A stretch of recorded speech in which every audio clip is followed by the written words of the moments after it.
Here we have two multimeters, one green one, one orange one, and that's the only difference between them. All multimeters are exactly the same. Looks complicated, doesn't it? But lucky for us, we only need two of these settings to fix 99.999% of all the electrical problems on your classic car.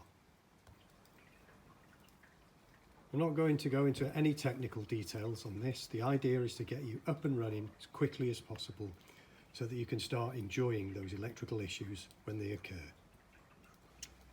First of all, we'll start in this top left-hand corner, the V. The V stands for voltage, and what we're looking for here is power.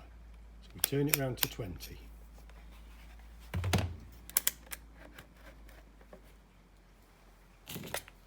Then we'll connect the black earth to the earth on the battery terminal and the red positive to the positive on the battery terminal.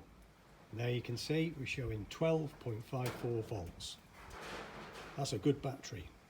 What would happen if I mixed them up and put them on the wrong way? Nothing much really, except that now I get the reading, but there's a minus sign in front of it, and that tells me that I've got the connections round the wrong way.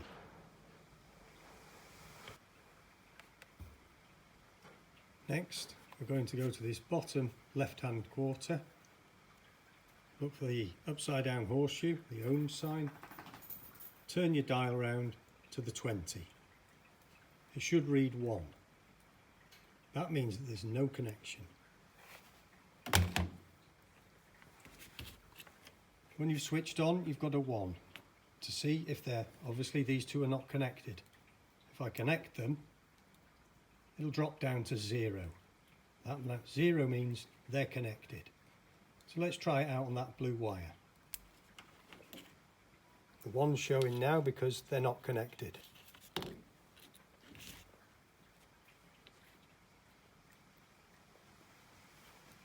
And now it's dropped to 0. So that means that there's a connection between here and there. This is especially useful when looking for bad earths. Put 1 point here, 1 point there. You'll get a 1 if you're not being connected, and you'll get a 0 when you are connected. That setting's called continuity.